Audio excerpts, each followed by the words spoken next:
Assalamualaikum warahmatullahi wabarakatuh.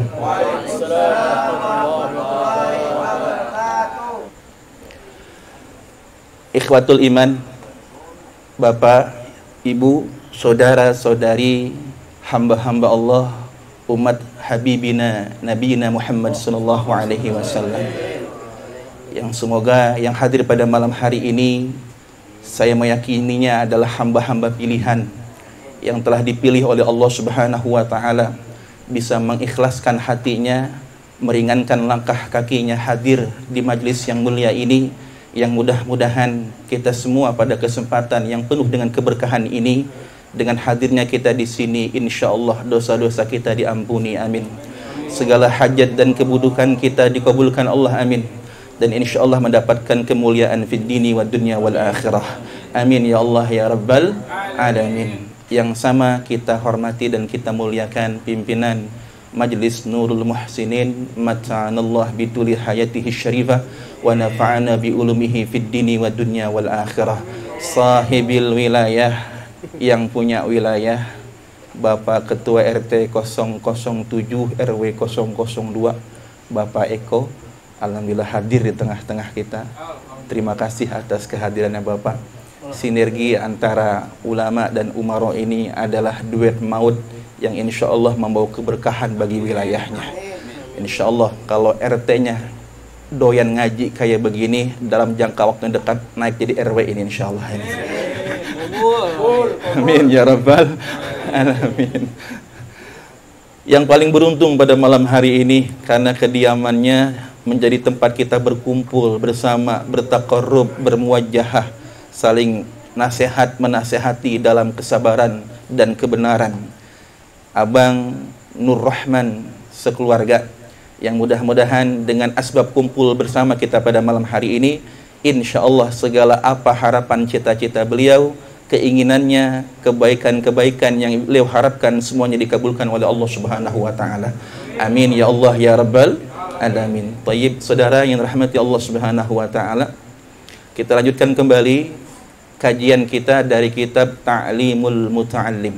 Setelah pengarang kitab ini, Al-Imam Asy-Syaikh Az-Zarnuji, beliau memuji kepada Allah Subhanahu wa taala yang telah menganugerahkan kenikmatan kepada beliau sehingga mampu mengarang kitab ini, maka beliau pun kembali bersolawat kepada Rasulullah sallallahu alaihi wasallam. Wassalatu ala Muhammadin sayyidil arabi wal ajam. Wassalatu, dan adapun solawat, saudara, solawat itu wahia minallahi ar-rahmat wal maghfirah. Solawat ini dibagi, diklasifikasi menjadi tiga macam. Ada solawat yang disampaikan oleh Allah kepada makhluknya, ada solawat yang disampaikan malaikat kepada hamba-hamba pilihan, ada solawat yang disampaikan oleh makhluk kepada orang-orang tertentu. Maka dikatakan di sini solawat yang dimaksud di sini dari Allah adalah ar-rahmah wal maghfirah. Kalau Allah bersolawat, artinya Allah sedang mencurahkan rahmat dan ampunan kepada makhluk yang dituju tersebut. Jadi kalau Allah bersolawat, maka isi solawat dari Allah adalah rahmat dan maghfirah. Kemudian wa min ibadihi du'auhu. Kalau dari hamba-hamba Allah, maka salawat itu isinya adalah doa. Kalau yang bersalawat adalah hamba-hamba Allah, maka isinya adalah doa. Wa min malaikatihi istighfarun. Adapun kalau salawat yang disampaikan malaikat, maka isinya adalah permohonan ampunan bagi orang yang dituju tersebut. Nah, inilah salawat yang begitu mulia dan agung kedudukannya dalam agama kita. Salawat ini untuk siapa? Ala Muhammadin. Salawat ini atas baginda mulia Nabi Yuna Muhammad sallallahu alaihi wasallam. Nama yang sangat orsinil, nama yang kala itu mendapatkan ilham dari Allah Subhanahu wa taala dari berbagai macam riwayat Ya, ada yang mengatakan bahwa yang diberi ilham adalah ibunda beliau, Sayyidah Aminah. Ada pendapat lain yang mengatakan yang diberi ilham adalah kakenda beliau, ya, Sayyid Abdul Muttalib, yang diberikan ilham oleh Allah setelah beliau bermunajat di pintu Ka'bah di hari ke-7 dinamai Muhammad. Namun di riwayat lain dikatakan di sini beliau bersabda, "Ismi Muhammadun alladzi sammani bihi ahli." Beliau bersabda sallallahu alaihi wasallam, "Namaku adalah Muhammad yang mana aku dinamai oleh ibundaku." Nah, ini dalam hadis dikatakan bahwasanya beliau ya mengakui bahwa yang memberikan nama adalah ibundanya Sayyidah Aminah binti Wahab radhiyallahu anha. Dari mana dalilnya? Dari hadis sahabat Sauban maula Rasulullah sallallahu alaihi wasallam. Sauban ini adalah maula, partner asisten rumah tangganya Rasulullah yang selalu sakit-sakitan. Kenapa sakit-sakitan? Karena nggak tahan berpisah dengan Rasulullah sallallahu alaihi wasallam. Ya, sahabat Sauban ini sakit-sakitan kalau jauh dari Nabi. Beliau nggak pernah sehari pun nggak bisa mikirin Nabi. Bahkan setelah beliau wafat pun, ya, Rasulullah SAW wafat pun, Sauban tak henti-hentinya sakit karena rasa rindu yang menggebu-gebu, cintanya yang luar biasa. Ini kira-kira kita mampu nggak tuh punya cinta kayak begitu ke Nabi gitu? Ya, Masya Allah, ya. Kalau kita belum nyampe kayaknya ya, kalau seharian nih kita nggak mikirin Nabi, kayaknya biasa-biasa aja gitu ya. Kayaknya biasa-biasa aja, nggak sholawat pun biasa-biasa aja kayaknya. Tapi Sauban radhiyallahu an nggak bisa, nggak ada harinya berlalu kecuali ia terus memikirkan Rasulullah sallallahu alaihi wasallam. Nah, sahabat Sauban itu beliau meriwayatkan sebuah keterangan hadis bahwa anna Aminah lamma hamalat bin Nabi sallallahu alaihi wasallam, manakala Sayyidah Aminah mengandung Rasulullah sallallahu alaihi wasallam, utiyat, beliau didatangi. Faqila, maka dikatakan kepada Siti Aminah, hamalat bi sayyidi hadhil ummah. Ya, hamilti bi sayyidi hadhil ummah. Engkau telah mengandung pemimpinnya umat ini. Fa idza waqa'a 'alal ard, maka tatkala ia lahir ke permukaan bumi ini, faquli, maka ucapkan olehmu wahai Aminah, u'iduhu bil wahid min syarri kulli hasid summa sammihi Muhammadan. Nah, yang berkata ini tentu di sini adalah malaikat Jibril ya. Wahai Aminah, kau telah mengandung seorang pemimpin umat ini. Maka tatkala ia lahir nanti ke muka bumi, berlindunglah kepada Allah yang Maha Esa dari perbuatan orang-orang yang hasud kepada anakmu ini. Karena faktanya Nabi kita Muhammad SAW semenjak lahir beliau sudah menjadi incaran orang-orang yang hasud. Orang-orang Yahudi Nasrani kala itu berkolaborasi untuk membinasakan beliau. Karena Nabi terpilih, Nabi yang ditunggu-tunggu oleh Yahudi dan Nasrani ternyata bukan lahir dari Bani Israel, lahirnya dari bangsa Arab. Ini fakta yang mengejutkan. Maka Yahudi Nasrani kala itu berkolaborasi untuk melenyapkan nyawa Rasulullah SAW semenjak bayi. Kenapa? Tidak terima nabinya, tidak terima sang juru selamatnya lahir dari bangsa Arab. Ini faktanya demikian. Ya. Summa sammihi Muhammadan, maka namailah ia Muhammad. Falamma wada'athu sammathu Muhammadan, maka tatkala lahir putranya, maka Aminah menamainya Muhammad. Dan nama ini ternyata belum pernah ada sebelumnya. Makanya waktu pertama kali Abdul Muttalib nyebutin nama Muhammad di pintu Ka'bah pada acara akikah hari ke-7 kala itu, karena perlu dipahami akikah itu sudah ada sebelum syariat Islam menyebar. Akikah itu sudah ada, itu adalah tradisi orang Arab. Cuman bedanya mereka menyembelih kambing, darah kambingnya dilumurkan ke kepala bayi. Itu terjadi sebelum Islam. Sudah ada di zaman jahiliyah kala itu. Nah, Islam hadir meluruskan itu semua, diganti prosesi pelumuran darah ke kepala bayinya dihilangkan. Nah, ini saudara. Ya. Nah, kemudian Nama ini mulia, nama ini agung, dan tidak pernah ada satu orang pun kala itu yang pernah dinamai Muhammad sallallahu alaihi wasallam. Makanya kontroversial banget. Nah, Muhammad ini sebenarnya apa sih artinya?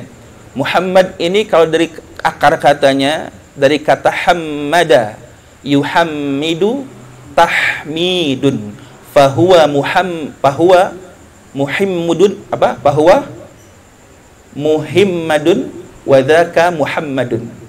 Jadi Muhammad ini isim maf'ul. Muhammad ini adalah artinya orang yang terpuji. Di mana terpujinya? Al-mahmudu fid dunya wal mahmudu fil akhirah. Nabi kita ini terpujinya dari dunia, terpujinya sampai ke akhirat. Tidak ada satu pemimpin pun ya yang dijamin oleh Allah akan terpuji dari dunia sampai ke akhirat. Sehebat-hebatnya itu pemimpin, sebesar-besarnya jasa itu pemimpin kepada dunia, tapi tidak ada yang menjamin pemimpin itu akan mulia di akhirat nanti. Betul? Tapi Nabi kita ya, dari 100 orang urutan manusia yang paling berpengaruh di dunia ini, beliau nomor pertama. Beliau yang memberikan impact yang luar biasa kepada dunia ini, mulianya juga bukan cuma di dunia tapi sampai ke akhirat. Itu Nabi kita sallallahu alaihi wasallam. Nah, mahmudun fid dunya wa mahmudun fil akhirah. Ini Nabi kita. Ya. Di dunia, kenapa beliau mulia? Lamma nafa'a bihil khalqu min ilmi wal hikmah. Di dunia beliau dipuji, beliau terpuji karena seluruh makhluk mengambil manfaat ilmu dan hikmah dari beliau. Betul tidak? Kalau bukan karena beliau, nggak ada tuh kita yang jadi profesor, yang jadi doktor, yang jadi kiai, yang jadi ustadz, kagak ada. Nggak ada. Jangankan ilmu, nih dunianya aja nih, kalau tanpa beliau nggak jadi nih dunia.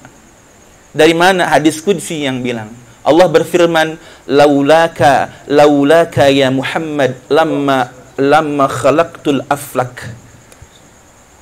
Laulaka ya Muhammad, kalau bukan karenamu ya Muhammad, Allah yang berfirman, lamma khalaqtul aflak, maka aku tidak akan pernah menciptakan alam semesta ini. Jadi sebenarnya aslul ijad, asal kejadian itu adalah Nabi Yuna Muhammad sallallahu alaihi wasallam. Jadi adanya alam semesta ini karena nurnya beliau. Yang pertama kali Allah ciptakan sebelum semuanya ada adalah nur Nabi Yuna Muhammad sallallahu alaihi wasallam tercipta. Tadi disebutkan dalam kitab Maulid Ad-Dibai, 2000 tahun sebelum Nabi Adam dicipta, nur Nabi Muhammad sudah ada. 2000 tahun tadi di Maulid Dibai dibaca ya. 2000 tahun sebelum Nabi Adam dicipta, yang notabene-nya adalah manusia pertama dicipta oleh Allah, 2000 tahun sebelumnya nur Nabi Yuna Muhammad sallallahu alaihi wasallam telah tercipta terlebih dahulu. Saking indahnya nur ini, dititipkan kepada tulang sulbinya Nabi Adam. Allah masukkan nur ini ke tulang sulbi. Tulang sulbi ini adalah bagian struktur laki-laki yang menghasilkan sperma itu. Tulang sulbi, memancarnya dari situ. Oke, tuh.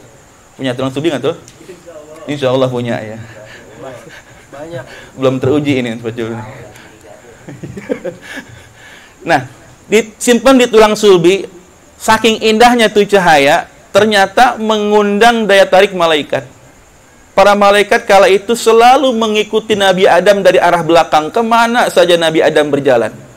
Kemana Nabi Adam berjalan, malaikat di belakang ngikutin terus. Nabi Adam terheran-heran. Ada apa sih sebenarnya? Ya Rabb, kenapa para malaikat itu mengikutiku? Maka Allah pun berfirman, wahai Adam, karena di tulang sulbimu telah kutitipkan kekasihku, cahaya kekasihku Muhammad sallallahu alaihi wasallam. Kalau begitu ya Allah, coba pindahkan nur Muhammad itu ke wajahku. Maka dipindahkan oleh Allah dari tulang sulbi naik ke wajahnya Nabi Adam. Maka para malaikat pun bertukar posisi. Yang tadinya selalu di belakang Nabi Adam, kini selalu di depan Nabi Adam. Kenapa? Karena daya tarik luar biasa nur Muhammad itu yang Allah pindahkan ke wajahnya Nabi Adam, membuat para malaikat berkumpul, berkerumun, memadati surga kala itu karena ingin memandang indahnya nur Nabi Muhammad sallallahu alaihi wasallam. Penasaran betul ini Nabi Adam. Penasaran banget ini. Dia kayak apa sih, emang cantik, indah, luar biasanya, sampai malaikat ini berjubel. Akhirnya apa? Ya Rabb, tolong ya Allah, pindahkan nur Muhammad ke ibu jariku, kepada dua ibu jariku ini. Dari wajah, maka nur Muhammad itu oleh Allah dipindahkan ke ibu jarinya Nabi Adam alaihissalam, di kuku ibu jarinya di sini. Maka tatkala Nabi Adam memandang langsung nur Nabi Muhammad sallallahu alaihi wasallam yang berada di kuku jempol tangan beliau, maka beliau spontanitas begitu terpesona, begitu sangat terperangahnya beliau melihat keindahan ini, maka lalu beliau pun mengecup jempolnya sendiri. Tidak sampai di situ, setelah beliau kecup, ya, maka Nabi Adam pun beliau usapkan kedua jempolnya itu ke mata beliau. Nah, gitu. Kalau Bang Benyamin bukan ke alis mata. Bang Ben. Nabi Adam nih. Kenapa? Tabarrukan kepada nur Nabi Muhammad sallallahu alaihi wasallam. Maka ada sebuah hadis musalsal yang kami riwayatkan dari guru kami, ya, dari gurunya Syekh Yasin Al-Fadani, bahwasanya diriwayatkan Rasulullah SAW ketika kumandang azan lafaz asyhadu anna Muhammadar Rasulullah, maka beliau pun menjawab hal yang sama, asyhadu anna Muhammadar Rasulullah, lalu menambahkannya, marhaban bihabibi wa qurrati aini sayyidina Muhammad ibn Abdullah sallallahu alaihi wasallam, lalu mengecupnya dan mengusapkan ke kedua matanya.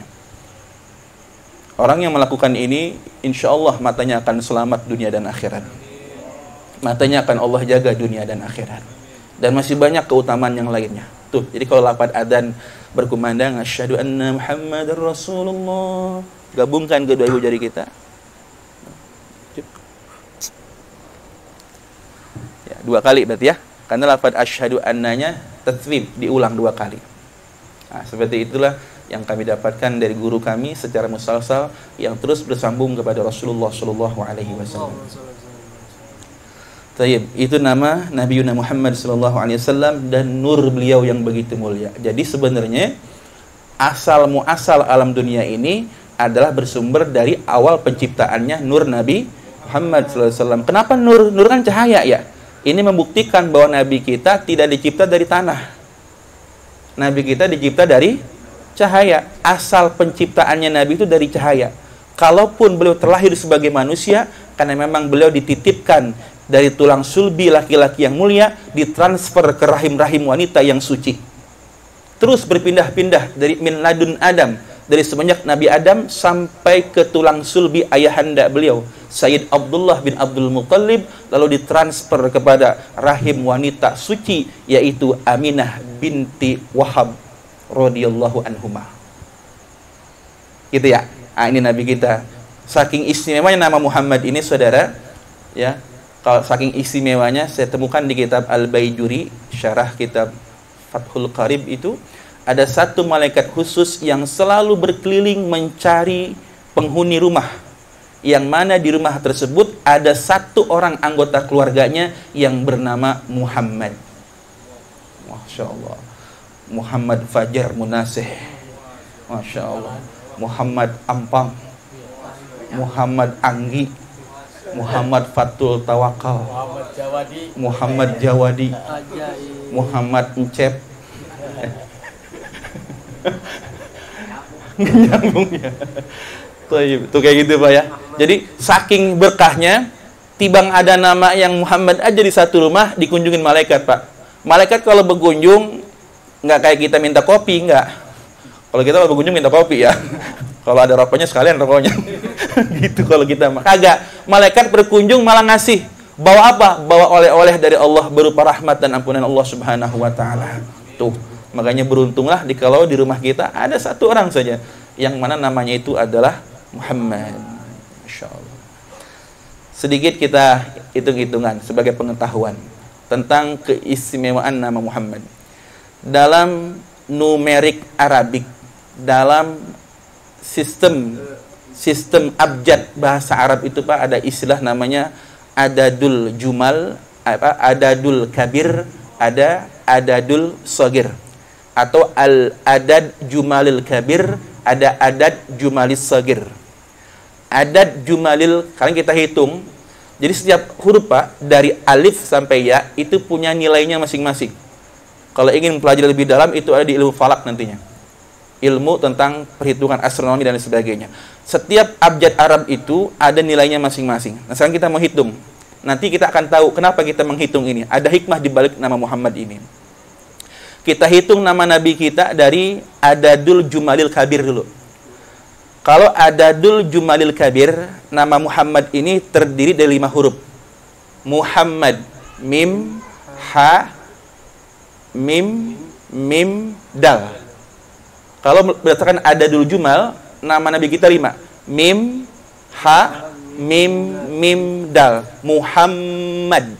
Karena mim yang kedua itu mengandung tasydid. Tasydid itu huruf. Maka berdasarkan perhitungan adadul jumalil kabir 5. Nah, huruf mim itu nilainya 90. Mim 90. Mimnya ada berapa tadi? Ada 3 ya? 90 kali 3? 270. Ha itu nilainya 10. Ha nilainya 10. Udah berapa tuh? 280. Dal nilainya 35. Berapa jumlahnya? 315. Nama Muhammad berdasarkan adadul jumalil kabir jumlahnya 315. Itu adalah jumlah Rasul. Kalau dibuang alifnya jadi 314. 314 adalah jumlah tentara Raja Talut. Raja Talut itu raja yang melawan raja raksasa Jalut. Yang mana nanti raja raksasa ini dikalahkan oleh seorang pemuda remaja bernama Daud. Raja Talut ini raja yang diangkat oleh Allah Subhanahu wa taala. Jumlah pasukannya cuma 314 orang. Kalau dibuang alif dan hamzahnya 313 jumlahnya. Nah, 313 ini adalah jumlah dari Ahlul Badr. Dari tim Hadroh Al-Badr. 313. Nah, jadi jumlah Rasul itu ya adalah 315. Catat baik-baik 315. Nah, sekarang nama Muhammad kita hitung berdasarkan adadul jumalis shagir. Tadi adadul jumalil kabir. Sekarang adad jumal shagir. Nah, kalau ada jumal shagir, nama Nabi kita dihitung cuma 4. Mim, ha, mim, dal. Mim, ha, mim, dal. Mim yang tasydid nggak dihitung. Nah, kalau adad shagir tidak seperti kabir, nilainya kecil. Kalau dalam adad shagir, ya, mim itu nilainya 4. Berapa? 4. Ha 8. Hitung tuh. Berapa? Mim 4 lagi. Udah. Dal 4. Berapa? 20. Dalam adadus shagir, hasilnya dikalikan lagi dengan hasil yang sama. Tadi hasilnya berapa? 20. Berarti 20 kali 20. Berapa tuh? 400. Nah, untuk mengetahui jumlah nabi dan rasul 400 ini silakan dikalikan dengan jumlah rasulnya saja. Berapa tadi? Berapa hasilnya? Coba dihitung. 315 dikalikan 400 berapa? 100. Kalau 313 kalikan 400.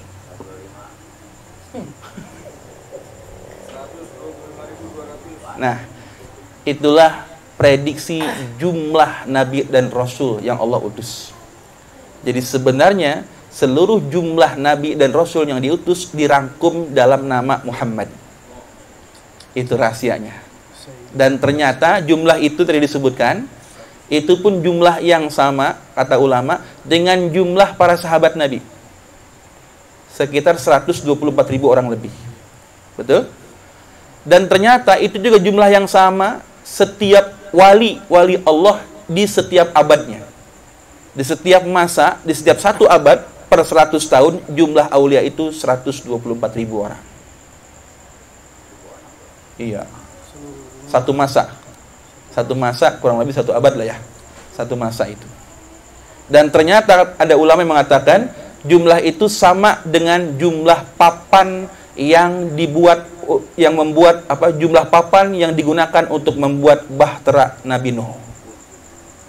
Ya, 124.000 lebih papan digunakan untuk membuat bahtera Nabi Nuh. Dan yang uniknya apa? Setelah ditemukan di Bukit Judi, kayu yang cocok dengan kayu papan yang dibuat untuk Safinatun Nuh itu cocok dengan kayu jati Jepara. Cocok dengan jati Jepara. Dan uniknya tidak ada satu kayu pun yang cocok kecuali jati Jepara. Ya boleh jadi, kita nggak tahu. Kan dulu zaman Nabi Adam belum terbentuk benua seperti sekarang barangkali ya. Belum. Wallahu alam. Tapi begitulah faktanya. Ya. Nah, itu jumlah dan bahkan ada ulama katakan bahwa jumlah itu adalah jumlah yang sama rambut yang ada di jenggotnya Rasulullah sallallahu alaihi wasallam. 124.000. Jumlah jenggotnya Rasulullah sallallahu alaihi wasallam. Ustaz Nasik kurang lebih 124 ekor lah. Jenggot agak. Ini saudara. Nah, ini sedikit pengetahuan saja ya tentang betapa banyak betul rahasia di balik nama Nabi kita itu. Ya, nggak sembarangan ini nama. Makanya demi keberkahan, ya boleh saja anak kita ya minimal satu orang ada ini namanya Muhammad. Ya, ya insya Allah. Iya. Baik, kita lanjutin. Nabi kita Muhammad sallallahu alaihi wasallam adalah Sayyidul Arabi wal Ajami. Nabi kita adalah pemimpinnya, sayyidnya, pemimpinnya orang Arab dan orang Ajam. Orang Ajam itu siapa? Orang Ajam adalah ghairul Arab kainan man kana. Ghairul Arabi kainan man kana. Orang Arab, orang Ajam itu adalah selain bangsa Arab, siapapun dan dimanapun keberadaannya selain bangsa Arab disebut Ajam. Termasuk kita orang Indonesia. Kita orang Indonesia berarti kita Ajam. Orang Malaysia Ajam. Orang Brunei Ajam. Orang Filipina Ajam. Orang Vietnam Ajam. Selain bangsa Arab disebutnya Ajam. Nah, Nabi kita ini Sayyidul Arab wal Ajam. Nabi kita ini adalah pemimpinnya bangsa Arab dan bangsa selain Arab. Mana dalilnya? Beliau yang bilang sendiri. Ana sayyidu waladi Adama wala fakhrali. Nabi kita yang bilang, ana sayyidu waladi Adam. Aku ini sayyid, aku ini pemimpin seluruh anak Adam. Seluruh anak Adam. Wala fakhrali, tapi aku nggak bangga. Aku tidak bangga. Sabda Nabi, aku tidak membangga-banggakannya. Walaupun faktanya beliau yang akan menjadi pemimpin seluruh bangsa, bukan cuma bangsa Arab doang, termasuk Indonesia, akan dipimpin oleh Rasulullah Shallallahu Alaihi Wasallam pada hari kiamat nanti. Makanya kita tidak boleh iri hati. Memang sudah terkuak fakta. Kita pahami di sini memang bangsa Arab terpilih sebagai tuan rumah lahirnya Nabi akhir zaman. Ya, Nabi Muhammad tidak lahir di Garut. Kalau lahir di Garut, Quran bahasa Sunda andar. Lahirnya di Arab. Ya wayahnya Quran bahasa Arab, nabinya orang Arab, Qurannya bahasa Arab, hadis bahasa Arab.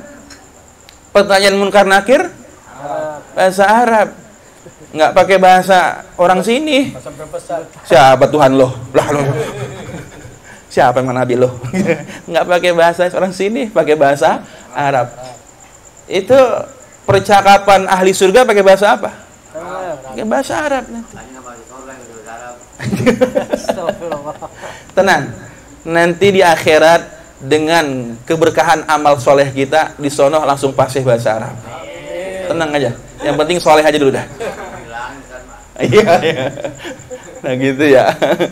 Nah ayahnya, jadi sangat tidak berimbang, sangat tidak bijak kalau ada sekelompok orang yang tidak bertanggung jawab yang mengatakan bahwa Indonesia ini anti Arab. Nah ini walaupun perlu kita luruskan sejenak ya. Nabi kita memang sudah menghapuskan rasa bangga terhadap suku dan bangsa. Kita diikat oleh akidah yang satu, yaitu Islam. Kalau sudah Islam, apapun sukunya, apapun bangsanya, sudah melebur menjadi satu, menjadi seorang muslim. Nabi kita sudah menghapuskan itu semua menjadi satu sama, satu rata semuanya. Sampai Bilal bin Rabah, seorang budak hitam, negro, ya, yang sangat hina di masa jahiliyah, disejajarkan dengan sahabat-sahabat mulia seperti Abu Bakar, Umar, Utsman dan Ali. Bahkan diperkenankan menjadi muadzin pertamanya Rasulullah Shallallahu Alaihi Wasallam, yang notabene-nya seorang budak hamba sahaya hitam legam. Islam sudah merubah itu semua. Ya, jadi sekarang bukan tentang aku orang Arab, aku orang Indonesia, bukan. Aku seorang Muslim.